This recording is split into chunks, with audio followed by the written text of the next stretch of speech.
우리가 그동안 시정 74년 8월 15일 영부인 유경수가 피격당한다.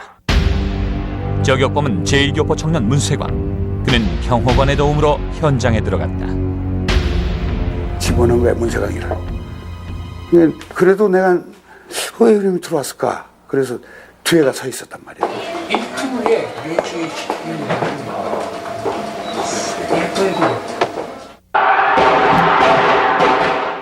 오사카 영사관의 1등급 요주의 인물. 그는 과연 유경수를 쏘았을까? 사탄다, 육류사 자격을 여지가 없습니다. 사건의 열쇠인 탄환. 그러나 대통령 경호실장이 찾아다는 유경수의 탄환은 수사 결과에서 사라지고 말았다. 그 시간에 언제 이런 걸 알아가지고 발표를 해? 에? 이 중에서 나온 거야. 사건 당일 중정은 문세광의 모든 것을 알고 있었다. 10시 반이나 10시 40분이나 이 정도 됐다고 생각이 되는데, 사건이 터지기 무섭게 호텔로 들이닥친 중정 요원. 중정은 언제부터 문세광을 지켜보고 있었을까? 말을 만든 거 아니지 우리는. 응? 본인이 전부 다 자백하는데. 그의 자백을 토대로 만들어졌다는 수사 결과는 사실과 다른 내용이 많았다. 저격범 문세광. 그는 누구이며 그를 이용한 배후는 누구인가?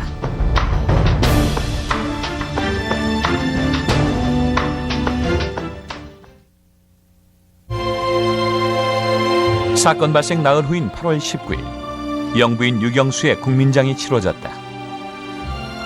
그녀의 마지막 가는 길이 국민들의 오열로 가득 찼다. 공모라는 칭송까지 들으며 사랑을 받았던 영부인 유경수. 참 좋았습니다. 얌전하고 겸손하고 이게 대통령 부인이라고 보다도 참 아주 온유하고 겸손한 좋은 부인이었어요. 그로부터 4달 후인 12월 20일 저격범 문세광에 대한 사형이 집행됐다. 유경수와 문세광. 사건은 그것으로 끝난 것일까?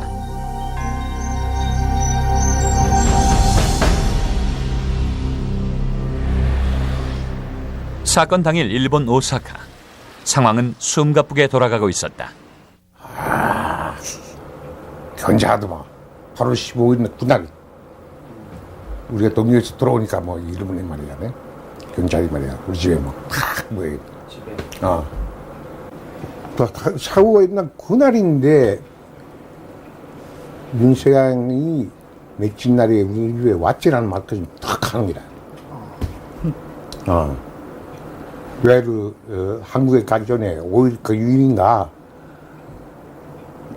이 자리에 왔지라는 말 묻느냐? 왔다고 말이야. 왜 하니까 민소로 왔는 거 아니지? 이러더라. 문세광과 반박정희 활동을 함께 해온 한국청년동맹 일명 한청 동료들. 일본 공안은 문세광이 이들을 찾아온 날짜며 내용을 훤히 알고 있었다. 何か持ってきたでしょ。何か持ってきたでしょ。もうペガなさわーって何って言ったらお前何もらった？何もらった？何もらったって。食べたでしょメロン. 우리 집에 아이도 안 좋아합니다. 그뿐이 아니지 라는 말 합니다요.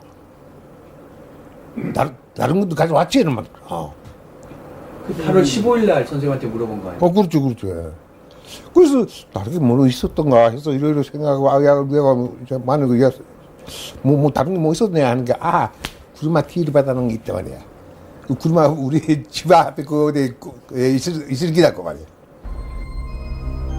한국으로 출국하기 전 문세광은 이들에게 자신이 사용하던 자동차를 건넨다. 한청 활동에 쓰라며 준 것인데 그 승용차의 트렁크에서 의외의 물건이 발견된다. 그 트렁크 안에서 말이야. 그 코즈 경찰서로 그렇게 했는데 그때서는 도라이 바닥에 그런 게 다 써서 나까지 놓들었다 하게 되네. 사건 한 달 전 문세광은 일본의 한 파출소에서 저격에 사용할 권총을 훔쳤다고 한다. 그런데 동료들에게 넘긴 차 안에서 당시 파출소 문을 따고 들어갈 때 사용했던 공구들이 발견된 것이다. 한청은 꼼짝없이 공범으로 몰릴 처지였다. 문세광 개인 생각에서 왔는 거나. 그리고 15일은 단사 나는 게 뭐, 내 차가 왔는데 뭐. 근데 뭐, 메론까지 받아놓은 것까지 쫙 하는 거 말이야. 그는 왜 범행의 증거를 동료들에게 떠넘긴 것일까? 수사 발표에는 문세광이 위장 입원해 저격 연습을 했다는 병원이 등장한다. 동경에 위치한 아카후도 병원. 총 쏘는 연습도 많이 했다는 걸 그건 분명히 자백했습니다. 방아쇠를 당기는 연습 후측 많이 했다고 그런 얘기를 합디다. 권총 훈련을 했다 그런 이 소문들이 나왔는데 그런 날짜가 나와서 그 현장을 가보십시오. 내가 알려합니다. 그 병원 안내를. 병원은 주택가 한가운데 있었다.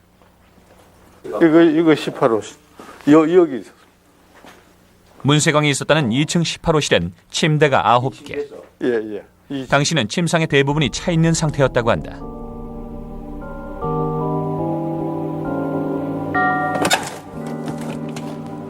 사격 연습을 했다는 옥상으로 올라갔다. 사방이 훤히 트인 옥상. 예. 그런데 이런 데서 훈련할 수 있는가요? 아니 일을 할 때는 저쪽 어디죠? 내가 있죠. 알아가. 그런 데 가면은 모르지만 이런 데서 어떻게 할 수 없잖아요. 다 보이는데 주변에서. 문세광은 대체 이곳에서 무엇을 한 것일까? 현금으로서 일본 사람으로 가와가미 이유지라고 해서 일본 사람으로서 이름에서 입원했으니까. 아, 자기가 한국 사람을 밝힌 것도 아니고. 밝힌 것도 아니고. 그러니까 실은 이 8월 15일 날 한국에서 그런 사건이 일어났죠. 예. 일어난 적에도 우리는 그런 사건이 있구나 했죠. 문세광이 살고 있던 오사카에서 병원이 있는 동경까지는 차로 7시간. 서울에서 부산 거리보다도 멀다. 아무런 연고도 없는 이 병원을 그는 왜 일부러 찾아온 것일까? 왜 가면은 문세광이가 이 병원을 택했을까요? 그러니까 나가 질문해야 될 문제지. 왜 우리 여기를 택해서 왔는가? 사건 당시 언론에서는 이곳을 조총련계 병원으로 보도했다. 총련 인물이 운영하는 전국의 3개뿐인 병원 중 하나. 나가 상공의 이사장으로 그 당시에 있었으니까 그렇게 본다 해도 할 수 없죠. 그러나 나 개인적 경영이니까 총련이 경영이 아니니까. 총련에 대한 관련설은 여기서 그치지 않았다. 문세광의 입원을 알선했다고 알려진 이해철. 그는 당시 총련 의장 한덕수의 주치의였다. 이해철은 본인이네. 그런 보도에서 놀래서 연락이 왔어요. 이건 어떤 일이냐. 나도 모른다고 했죠. 당국에 항의하라고 했죠. 항의했습니다. 항의했죠, 물론. 나도 항의했는데, 신문사에. 하지만 사실에 귀를 기울이는 사람은 없었다. 조총련을 비난하는 격렬한 시위가 연일 계속됐다. 한때 문세광이 활동했었고 사건 후엔 공범 혐의를 받았던 한청 또한 상황은 마찬가지. 우리는 한청이다 그렇게 나타나서 하기 어려운 정도였습니다. 밤마다 어떻게 승용차 단계 깜빼들 어떻게 순찰하면서 말이죠. 우리 어떻게 포스터 붙이기다 하면은요 잡아놓고 어떻게 때리고 그런 분위기였기 때문에 상당히 어려운 시기였습니다. 문세광에게 저격 사건을 지시했다고 알려졌던 당시 오사카 이쿠노구 조총련 정치부장 김호령. 협박 전화가 뭐 이거 말할 수 없어. 보통 아니거든요. 살인자 6개월 동안에는 그 정상적인 생활이 안 됐지요. 혼자서 내 혼자 말이지 자유로이 뭐 행동을 한다든가 그런 것도 잘 안 됐지요.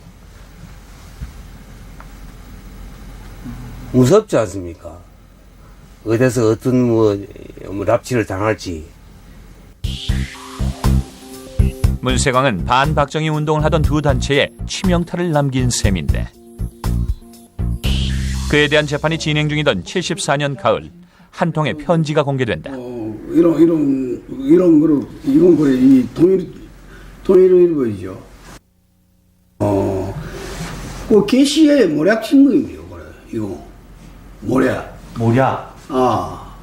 또 개시에 돈 받고 그때 군사 정권에 대해서 아부해서 그에 타락하는 취재를 하고 있는 기자들. 이것을 근거로 오늘 왔어? 네. 확인을 해보려고. 확인을. 선생님이 그때 편지를 받으셨는지 안 받으셨는지? 안 받았어요. 안 받았어요. 중정 관련설이 끊이지 않던 민단계 신문 통일일보. 여기에 실린 문세광의 편지는 그 내용이 놀라웠다. 얼마 전 오사카에서 납치당한 김대중을 구출하기 위해 영사를 인질로 잡고 오사카 영사관을 점거하자는 내용. 이 위험천만한 편지의 수신인은 당시 한청본부 부의장 김군부. 그와 사건을 공모했다는 것은 한청이 조직 차원에서 테러를 계획했다는 의미. 하지만 김군부는 편지를 받지 못했다. 자기 결혼백을 갖다가 증명하기 위해서 경찰에 안 가고 어느 호텔에서 조사에 대해서 제가 협력을 했는 바가 있었어요. 근데 그때 그 결과가 아무런 증거도 없다. 수취인에게도 배달되지 못한 이 편지가 어떻게 공개된 것일까? 같은 부지에 민단중앙본부도 있었고 한전중앙본부 사무실도 있었습니다. 근데 같은 사무실이어서 좀 우체물이 틀려서 한청 앞으로 보내온 것도 민단에 들어갈 수도 있고 민단에 보내는 걸 우리 한청에 올 수도 있고. 반박정희를 표방하는 한청은 본래 박정희를 지지하는 민단의 산하단체. 위치도 작은 골목 한 개를 사이에 두고 나란히 붙어있다. 동경의 한청 중앙본부도 사정은 마찬가지. 이 빌라 자리에 한청과 민단본부가 같은 주소를 쓰고 있었다. 중앙위원장에게 문의서를 다 비밀 보내네. 거기 중앙본부에 안 가고 한천 중앙에 안 가고 민단본부에서 그걸 수리해갖고 거기 연사관에를 보냈더라. 당시 영사관은 기관원 활동의 중심지였다. 그 대사관에 1등 서기관, 참사관 있잖아요. 그 속에 중앙정보본이 들어가 있는 거예요. 밝혀 있는 거예요. 그런 영사관에 문제의 편지가 들어갔다면 당연히 한국 중정으로 그 내용이 보고되지 않았을까? 문세광이 분명히 몰랐고 문세광이 나타난 신원 파악이 전혀 안 되고. 하지만 중앙정보부가 저격 사건 당일 작성한 보고서를 보면 편지의 내용뿐만이 아니라 김군부에게서 회신이 없어 계획이 무산되었다는 사실까지 적혀있다. 문세광이 편지를 보낸 시점과 공개된 일자 사이에는 1년간의 공백이 있다. 다시 말해 중정은 이 편지의 사실을 알고도 1년간 침묵했다는 것. 그동안 중정에서는 무슨 일이 벌어지고 있었을까?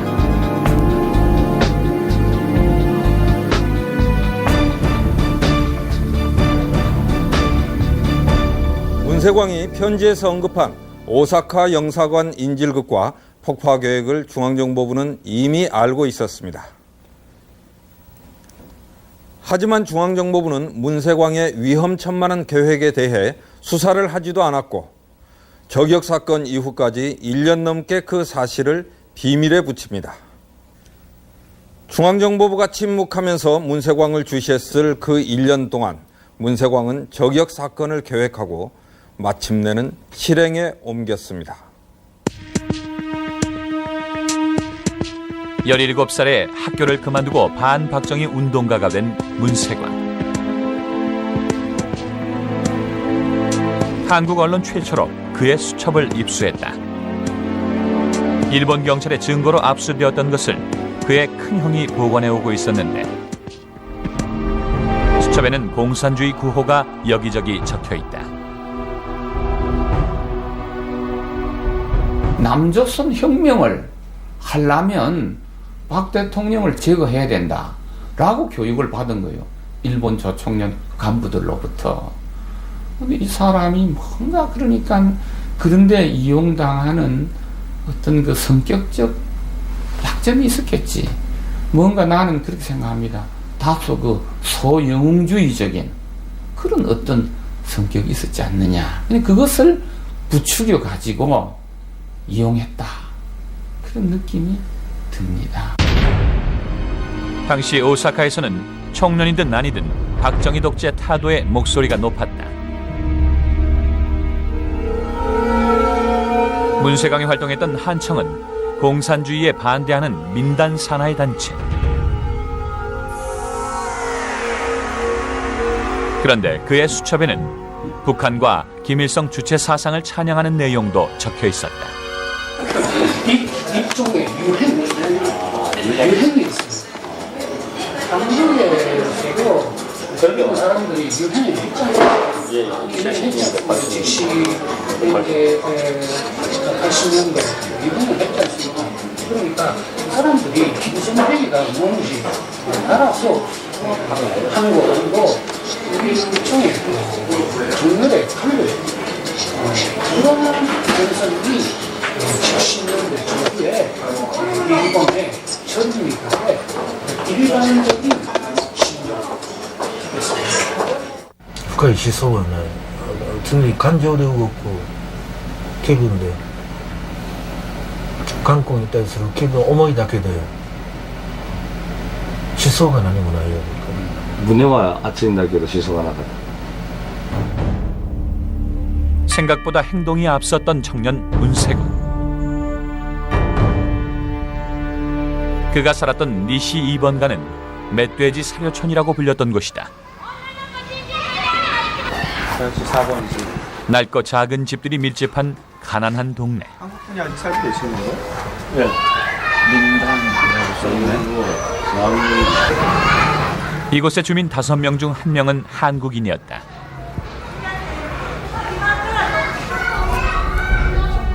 이 좁은 골목 안에 친박정희와 반박정희, 민단과 총련이 뒤섞여 있었다. 민단도 강하고 청년도 강하고 그런 지역입니다. 일본에서 가장 큰 민단 지부도 있고 청년 지부도 있는 그 자리이기 때문에 어느 의미에서 전체적으로도 첨예한 대립선이 되는 그런 지역이었습니다. 만약에 그 사람이 중정을 하고 이렇게 다녔다면은 한국의 간첩이고 이북의 간첩도 수두룩이 있었던 건 사실이에요. 치열한 첩보전이 벌어지던 사건 1년 전 문세광이 활동하고 있던 한청에 낯선 인물이 찾아온다. だから趣旨に賛同して何かを伝えていくことあれば手伝わせてくれという形で来られたっていうふうに聞いてるわけですね。お金持ってたんでしょうか。また聞きですけれども本人は親が残したそのアパートとかがあるんでまあ、一応食べるには困らないと。だから言うたら、まあ、給料とかはいらないから活動費とかは別にいらないで自分でするんで、まあ活動の方のお手伝いだけをさせていただければっていうことだったというのを聞いてますね. 동경에서 왔다는 Y는 일주일에 2번 한국말을 가르쳤고 곧 문세광과 가까운 사이가 되었다. 活動日誌の中で、まあ、彼は出席者の名前なんかずっと残していますけれども、やっぱりその時は必ずの名前がずっと出てましたですね。세관の手帳の中では. 두 사람이 어울리기 시작하면서 가장 먼저 변한 것은 문세광의 씀씀이. 오사카항에 부두 노동일을 전전하며 간신히 생계를 꾸려가던 그가 거금 24만 엔을 현금으로 지불하며 자동차를 구입한다. 부인이 이야기하는 게 나오는데 자기 집에는 본래 저축이 없었대요. 돈이 여유가 저축이 없어갖고 그런데 자기 남편은 뭐 홍콩에도 다녀오고 뭐 국내 여행도 어디 갔다 오고 뭐 여하튼 돈을 잘 쓰고 다니는 걸 자기 이상하게 느꼈고. 문세광의 아내 강성숙의 말에 의하면 문세광은 돈이 생길 때마다 총련에서 받았다고 했다 한다. 돈을 준 사람은 동경의 총련본부 정치부장 마에다라고. 마에다? 마에다. 소련の人で 총련さんで 소련の人は日本の名前使うわけね。がその金貸しっていうかそういうことをしていて、でも多少ないとも余裕があったようなんで、そこからムンセガンにお金が行った形跡があるみたいだっていうその感覚を持ってますね、군수집は. 우리가 그동안 시정 74년 서울에서 저격 사건이 나고 범인이 문세광으로 밝혀지자 오사카에서는 이상한 움직임이 생긴다. 手伝うって来てて突然いなくなったのがいるの。未だに誰かわからない。 한청에 일을 도와주러 왔다가 어느 날 갑자기 사라져버렸다는 사람은 바로 문세광과 절친했던 Y. 警察が来たり、みんなの方の人間たちが抗議で押しかけてきたりっていうことがあって出てこなくなったみたいに聞いてますけれどもね. 일본 언론이 그에게 주목하기 시작한 건 사건 1년 후인 75년. それは全部出てます。その時だから日本のある新聞社の人がずっと来てたくさんいろんな情報をもらいました。兆候出てるでしょ、本人はね。1年ぐらい前に大阪に来て大阪発生出だして、だから事件の1年ぐらい前から出だしてからおかしいです。 보도에 의하면 그가 오사카 한청에 나타난 시기가 미묘하다. だから大阪で教室の関西大会が行われたのが9月23日で、それ以降でしたら10月の中ぐらいじゃないかっていうふうに思いますけれどもね. 영사관 인질극을 계획했던 문세광의 편지가 73년 9월의 일. 중정이 그 편지 사실을 알고 문세광을 주시하기 시작한 얼마 후 그가 동경에서 오사카 한청을 찾아온 것이다. 行ってまあ週に1回2回韓国青年たちに韓国語を教えると。韓国語は流暢だった。はい、韓国語は非常に流暢だったですね。大阪にいる在日韓国人ではないような雰囲気がありましたからね。まあ関東から来られたからそうなのかも、そう感じるのかもしれませんけどもね。まあ大阪にいた在日の韓国人とは違う雰囲気はありましたね。 문세광은 아카우도 병원 입원 때부터 한청과 연락을 끊었다. 이후 그의 행적은 거의 알려지지 않고 있는데 그의 수첩을 보면 병원 주소를 급히 받아 쓴 흔적이 보인다. 누군가 이 병원을 소개했다는 의혹이 드는 부분. 병원 앞에서 누군가를 만나기로 했던 기록도 남아있고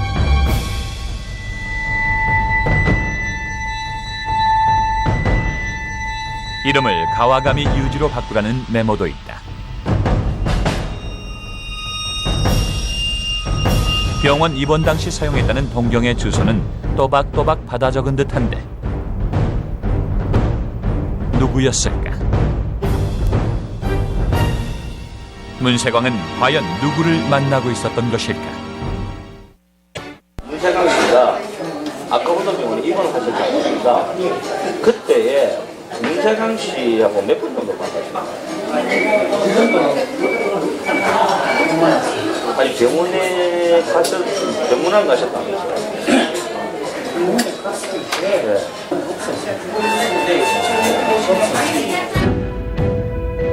같은 방에 입원했던 환자의 증언에 따르면 그는 자주 외출을 했었다고 한다. 실제로 그의 수첩에는 누군가와 만난 흔적들이 남아있다. セガンは私たちの方の班長なり自習のは顔は出さなかったとしてもきっと町味満会っている可能性はありますね。後で考えてみるとそういう形跡もあるようですね。 동경에서 온 친구 Y. 그런데 그가 사건 2달 전 폭력단에게 총을 구해달라고 했다는 사실이 뒤늦게 밝혀진다. 그리고 저격 사건 직후 그는 총이 필요 없어졌다고 통보했다고 한다. 그것을 마지막으로 그는 사라진다. 지난 32년간 단 한 번도 모습을 드러낸 적이 없다.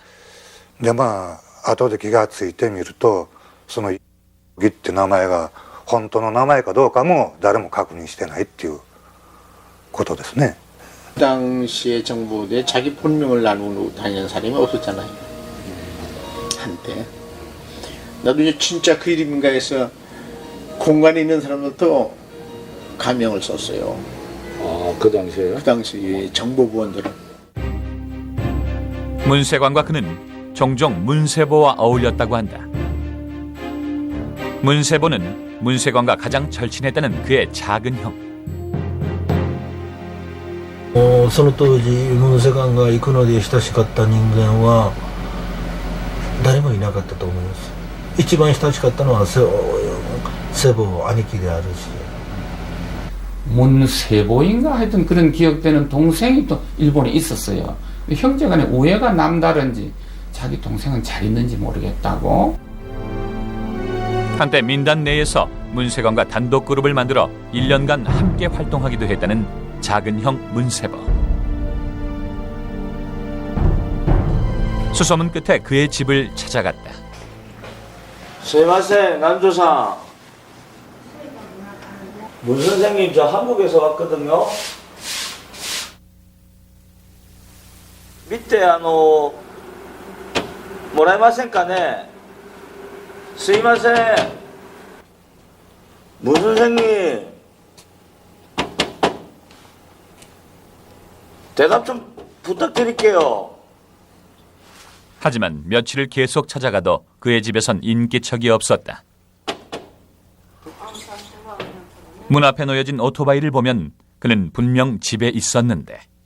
電気が全然ついてないですね。なんか4日間見てるんですけど。電気代で誰でもあちらでもそうよ。私でももしかな。電気代を払わなかったら気に行きますよね。黙って何も言わんと。 사건 후 아내와 이혼하고 민단과도 결별했다는 문세보. 그에게선 아무 얘기도 들을 수 없었다. 일본은 특별수사본부를 해체하며 저격 사건과 총련은 무관하다는 결론을 내렸고 문세광은 끝까지 자신의 배우가 조청년이라고 진술했다. 그렇다면 이 얼굴 없는 남자는 어디서 온 사람일까? 영부인 유경수 여사 저격 사건은 이후 커다란 한일 문제로 비화됩니다. 첫째는 범인 문세광이 일본 정부가 발행해준 여권으로 입국했기 때문입니다. 또 하나, 그가 범행에 사용한 바로 이 총이 문제가 됩니다. 문세광은 진술에서 일본 경찰을 골탕 먹이려고 총을 훔쳤다고 했습니다. 일본 경찰의 총으로 한국의 대통령을 저격하려 했다는 것은 과연 무슨 의미를 갖는 걸까요? 비나 특사는 곧바로 국립묘지로 고 유경수 여사의 묘소를 참배했습니다. 영부인 유경수의 장례식이 있고 한 달 후, 일본 자민당 부총재 시인하가 진사로 입국한다. 시인하 특사는 다시 한번 강조하면서 우리가 그동안 시정 사건이 벌어진 다음 날, 한국 정부는 일본인 명의의 위조 여권을 이유로 주한 일본 대사 우시로쿠를 소환, 사건의 책임을 묻는다. 일본 정부가 뭐 했길래 이런 걸 주체도 못하고 이런 사람은 가짜 여권을 가지고 출국시켰다는 자체가 이건 일본 정부의 실수입니다. 그 결과로 이렇게 나온 게 아니에요? 또 경찰에서 권총 같은 것도 어떻게 경찰이 권총 잃어버려요? 너 권총을 줘가지고 우리는 시킨 거 아니냐 그런 말까지는. 오사카 남서 번화가에서 멀지 않은 이곳에 작은 파출소가 있다. 우수 파출소로 표창까지 받은 이곳이 32년 전의 저격 사건을 한일 외교 문제로 비화시킨 장소다. 74년 7월 18일 새벽 4시, 경찰관들이 자고 있던 사이 권총 2자루를 도난당한다.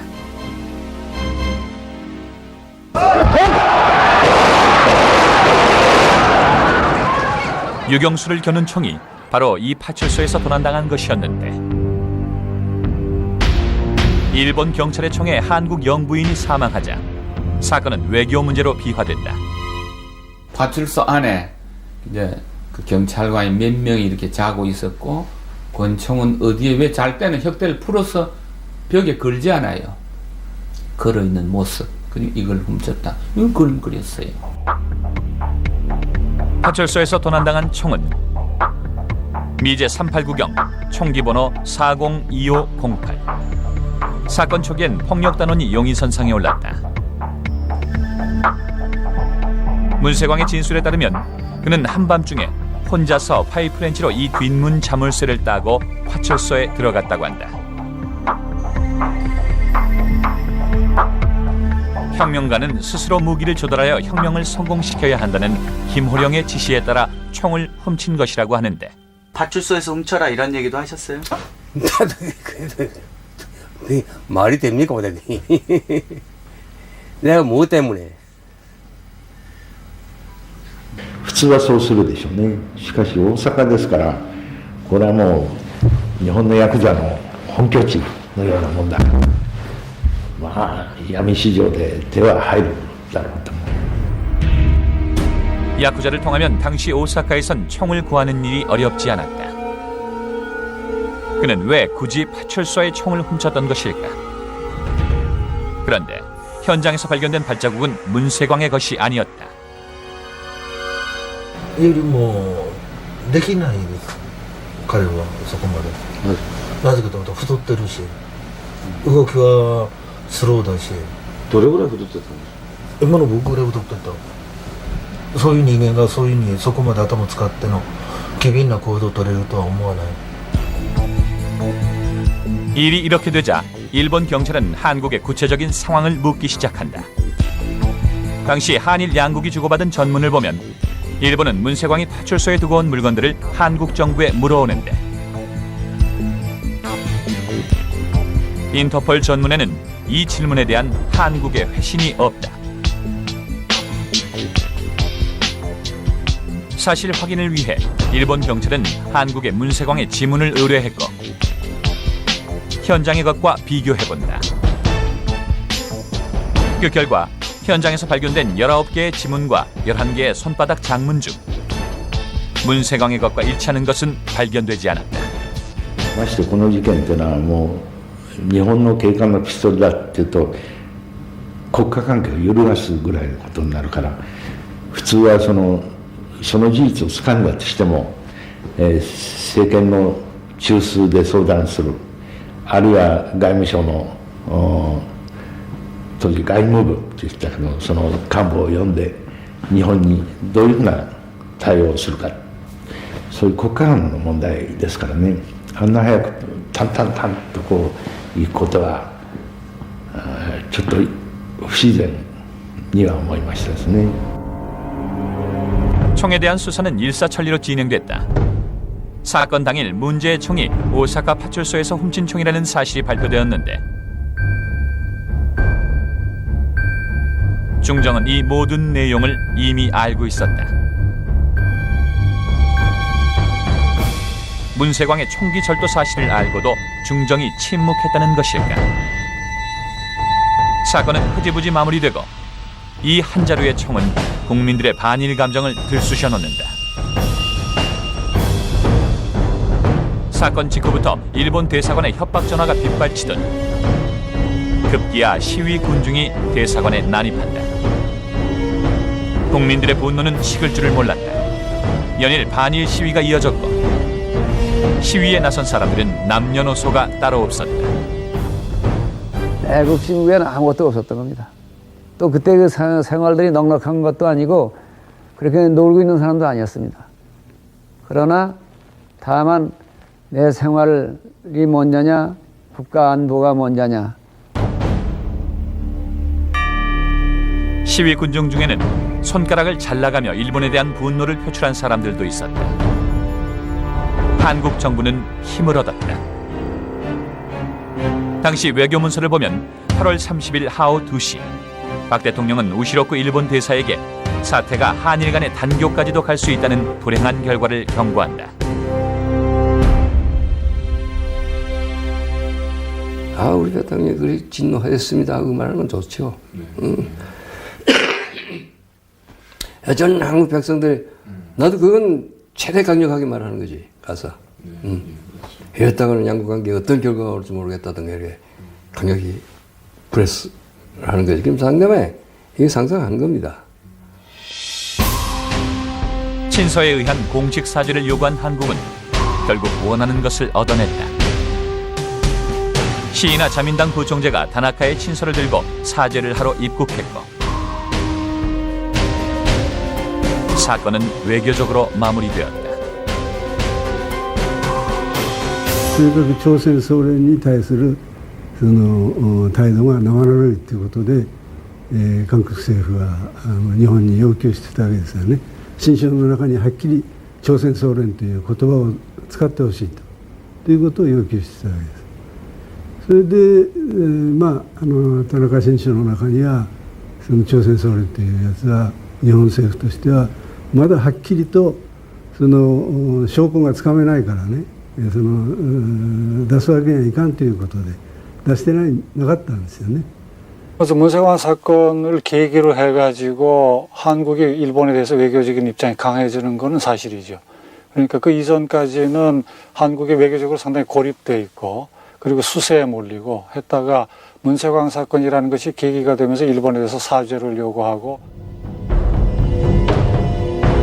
그야말로 한일 관계의 극적인 반전. 불과 사건 10달 전인 73년 11월 국무총리 김종필이 시인아와 똑같은 처지에서 일본을 방문한다.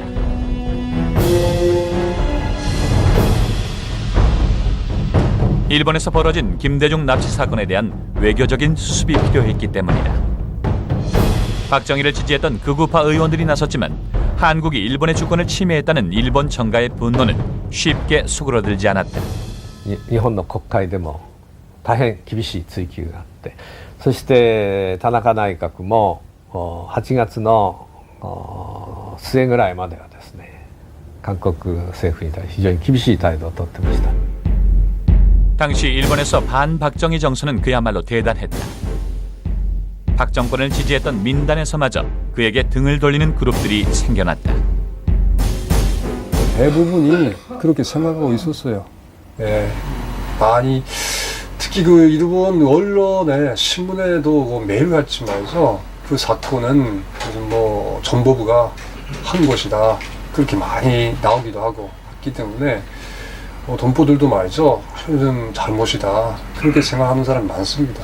10월 유신 김대중 사건을 계기로 해가지고 한국의 인권 문제라는 게 국제적으로 클로즈업되고 특히 미국과의 관계가 결정적으로 악화되고 하니까 한국으로 보면은 특히 박정희 정권으로 보면은 생긴 이래 정권 61년에 생긴 이래 최대의 어떤 대내외적인 위기에 봉착했다 하는 게 당시 상황이죠. 김대중 납치 사건은 해를 넘겼고 박정희 정권은 곤경에 빠졌다. 납치 사건 후 1년이 지난 즈음 한국 정부는 일본에 한 장의 외교 문서를 보낸다. 74년 8월 14일자로 전송된 이 문서를 통해 김대중 체포 감금 사건의 수사 중지를 통보한다. 우리가 그동안 시정 그리고 바로 다음 날 저격 사건이 터졌다. 사건을 계기로 일본의 여론은 급박하게 변한다. 사건 당일 김대중 납치 사건 수사 종결에 대해 한국을 맹렬히 비난했던 일본 신문은 16일 저격범이 제1교포라는 사실이 알려지자 17일 수상이 한국을 방문 조의를 표한다고 쓰고 있다. 문세광이 김대중을 밀어낸 것이다. 우리 대통령이 무사했구나. 대한민국 만세. 하던 얘기를 계속하겠습니다.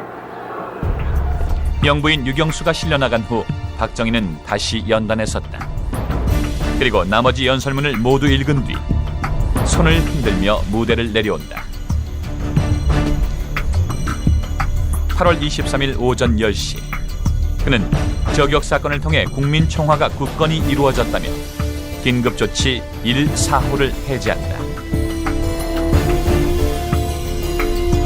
그리고 다음 날 저격 사건의 수사 결과가 발표된다.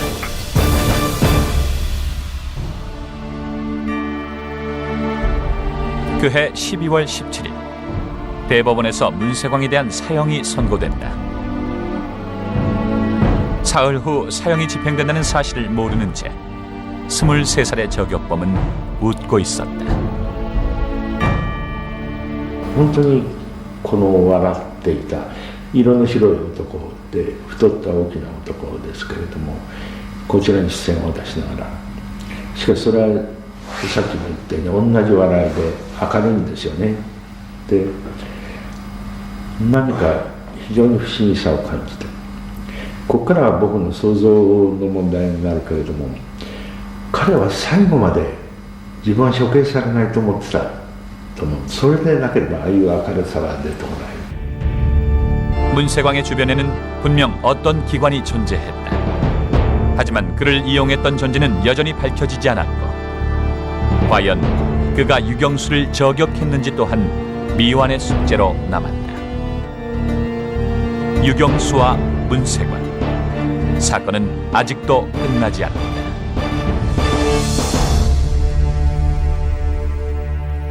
지난주 내용 중 김종필 당시 국무총리가 중앙정보부를 방문해 수사 중인 증인들을 만났다는 증언이 있었습니다. 방송이 나간 후 김종필 당시 총리는 측근을 통해 반론을 제기해왔습니다. 증인이 말하는 23일에는 지금 정부에서 긴급조치 1호 4호를 해제했고 또 수사본부에서 3번에 걸쳐가지고 수사 중간 발표를 했던 날입니다. 그때 국무총리께서는 지금 정치 상황이라든가 이거로 봐서 무슨 그 당시에 중앙정보부에 간다든가 또는 수사기관에 수사하는 사무실에 가가지고 그것도 뭐 범인도 아닌 일개 증인을 조사하는 과정에 그걸 묻고 대답하고 했다고 하는 것은 수사의 그 관행이나 그때 정치 상황과 일반 상식적으로 봐가지고 있을 수 없는 얘기요. 분명히 그때 문세광 사건과 관련해가지고 중앙정보부에 갔다든가 무슨 검찰이나 수사기관에 직접 간지 이런 전혀 없습니다.